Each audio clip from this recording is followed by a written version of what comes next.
The cranium, which houses your teeth and the lower jaw, was recovered.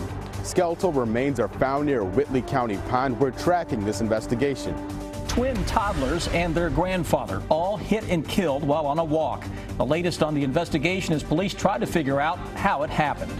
And a unique inside look on how a con artist might try to steal your identity. What you need to know to stop them coming up. Tracking, alerting, protecting. This is WKYT News at 5:30. Good evening. A shocking discovery in southern Kentucky. Back on Sunday, two fishermen found a human skull near a pond on Happy Hollow Road in Whitley County. That skull led investigators to more remains. Sam Smith talked to deputies there who are still trying to figure out who the remains could belong to. It's our top story at 5:30. I'm told two fishermen were out here yesterday afternoon when they came across a human skull. They called 911. The sheriff's office, coroner, and emergency management officials responded to the pond at the end of Happy Hollow Road near Williamsburg. The remains have not been identified, and there's no telling how long they've been out here. There's also no telling what led up to the death. Sheriff Colin Harrell says this pond needs to be searched if this is a homicide. From past experience, water is where the weapon is thrown. Harrell says the remains are in good shape. The skull has teeth intact. Dental records will be compared to missing persons throughout the area. The cranium, which houses your teeth and the lower jaw, was recovered. And in those, there's 3 teeth missing, and those were prior to death. This is what we're working with. Harrell says they found 15 to 20% of the remains so far. They'll need to go back out tomorrow with corpse-sniffing dogs and metal detectors. The remains need to be looked at by the state medical examiner. Now, there's no timetable for when that'll happen. In Whitley County, Sam Smith, WKYT. Sheriff Harrell says his office has received several calls this morning from other law enforcement agencies seeing if the remains match their missing persons reports.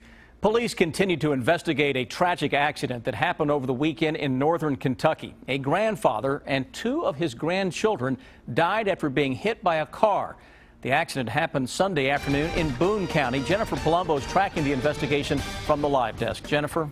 Sam, it's just a heartbreaking story. 49-year-old Charles Napier and another relative went for a walk yesterday afternoon with Napier's 3 grandchildren when police say a car veered off the road and hit them. The crash happened on Weaver Road. Police say it's a heavily traveled area near some businesses. There are no sidewalks in that area, so the family was walking on the shoulder of the road. Investigators say Napier was pulling a grandchild in a wagon. The children's aunt was pulling the other 2 children, 13-month-old twins Sean and Samantha May, in another wagon. Both Napier and the twins died at the scene. A passerby who didn't want to show her face says the aunt flagged her down for help. The first thing that came to my mind was my little boy, because they looked just like him, and I lost it. I'm so messed up right now. I don't even know what to say, honestly. The children's aunt was not hurt. The other grandchild was taken to a hospital but is expected to be okay.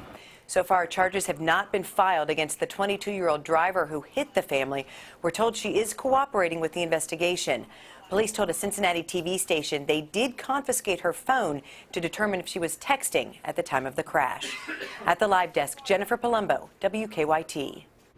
Friends of the family set up a website to help out and to raise money for them to cover funeral costs. More than $6,000 has already been raised.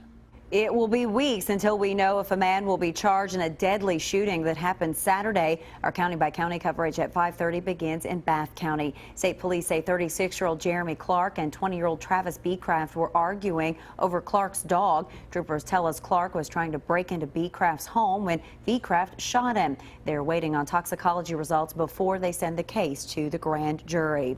In Perry County, state police are trying to track down 2 men wanted for a violent robbery over the weekend. weekend. Troopers say the men walked into Boone Ledge Mini Mart on Highway 15 near Hazard on Sunday. Police say one employee was forced to the ground by one of the men with a gun, and another employee was forced against the counter. And then the gunman took some cash from the store. Neither employee was injured. Police do not have a description of the men. It is starting to feel like spring outside. A beautiful start. Unfortunately, it's going to be an ugly work week to come. Meteorologist Jim Caldwell is tracking some changes heading our way, and gorgeous today, but not so much in a couple days. Yeah, that's going to be the issue as we move forward here. More clouds around, rain chances. How about we squeeze out a few flakes? Yeah, that's a possibility too. Our live sky cam is certainly cloudier than it was earlier today. You see all the clouds have been rolling into the area. We've got more moisture trying to increase, thrown in our direction, so we will see more clouds out there throughout the evening. Temperatures are fine though. By 7 o'clock, 67. Some of you might even be closer to that 70-degree mark, just depending on your location. Around 62 by 9, and then mostly cloudy tonight. Right now, we are at 73 degrees in Lexington. Look at Jackson. I mean, they're just heating it up down there. 78 degrees, which ties a record high for them. We're still marching towards spring, even though we have nothing spring-like beyond today in our forecast. Our temperatures are going to get much cooler by the middle of the week. We're talking about daytime highs maybe in the 40s by Wednesday. Flakes are going to try to show up early on Thursday morning, and then solid rain chances. That's the only thing spring-like, really. Solid rain chances coming your way Thursday and also into Friday. So a bit of a messy week coming our way. I don't even want to talk about it, but I will here coming up in just a few minutes. All right, we will see you then, Jim. Thank you. March Madness is here, and it is madness just trying to get a ticket. Right now, UK students are lined up at Memorial Coliseum in Lexington trying to get their hands on one of those valuable tickets through a student lottery. Jordan Vlines is live at Memorial Coliseum. How does this lottery work, Jordan? That's right. More than 100 students attended today's lottery, and as you can see behind me, many of them are now collecting their tickets. Now, the 100 students whose names were drawn will still have to pay for the tickets, but compared to the price of tickets being sold anywhere else, these UK students are simply getting a bargain. A UK athletics employee told me that for the NCAA tournament, they send out emails to students. Those students are chosen to come in and then given a number within their group. If their number is called, then they're one of the lucky ones to get a ticket to the games. Employees say even though it's spring break, they're not surprised to see how many students showed up. I mean, if I wasn't working it, I'd be like, I'm going in there. Let's see if I can get my hands on a ticket. Why not? It'd be a great experience.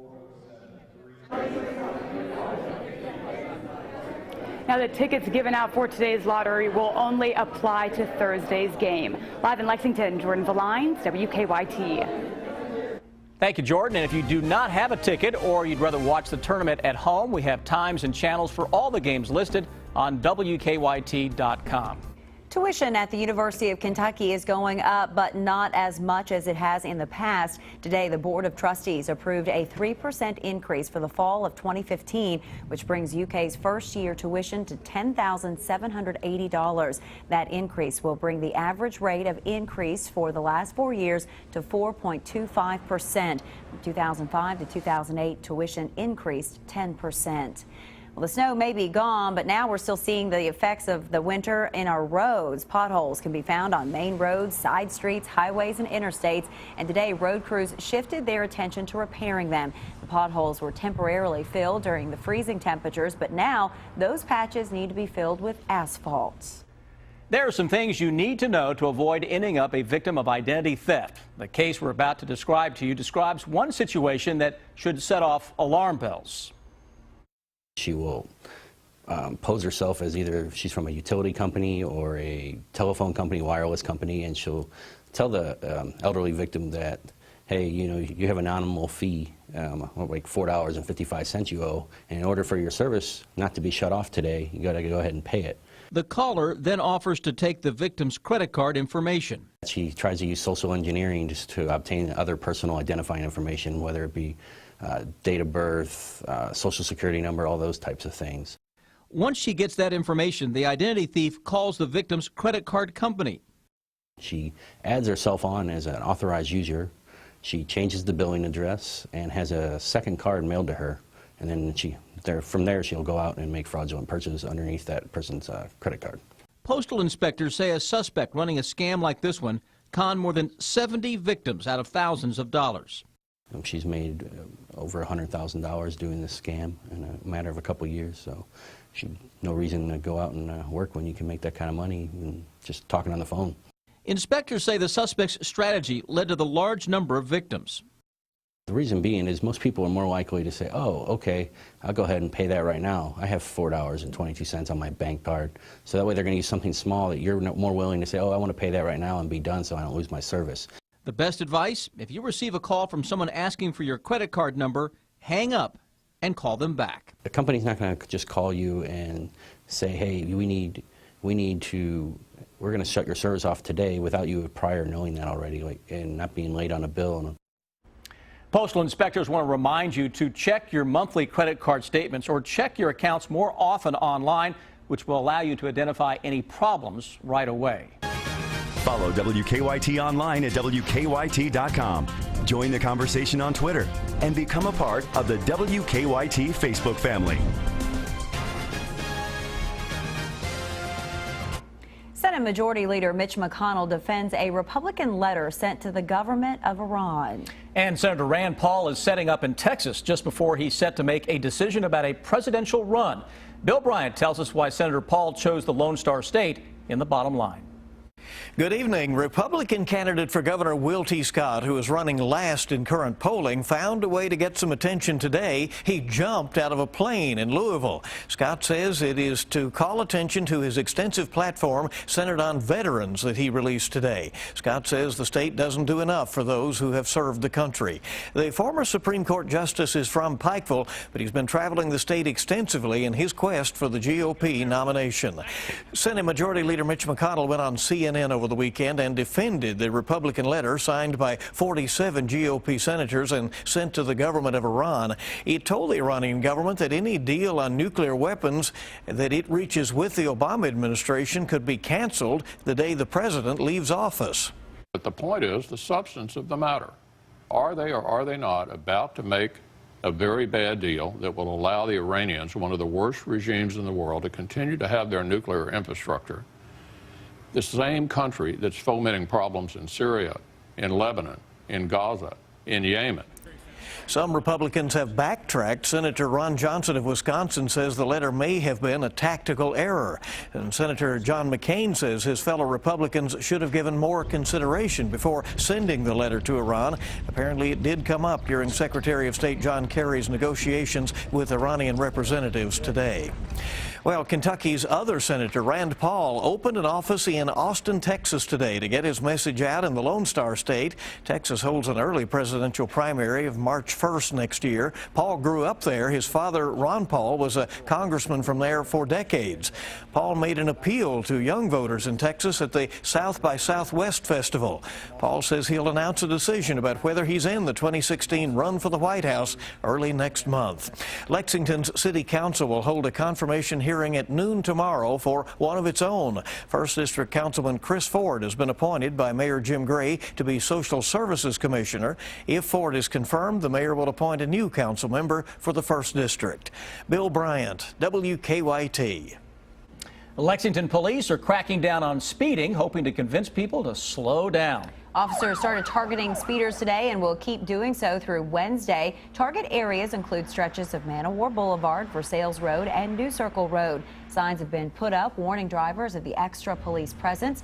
Lexington police say writing tickets isn't the point of this campaign. It's about getting drivers to slow down.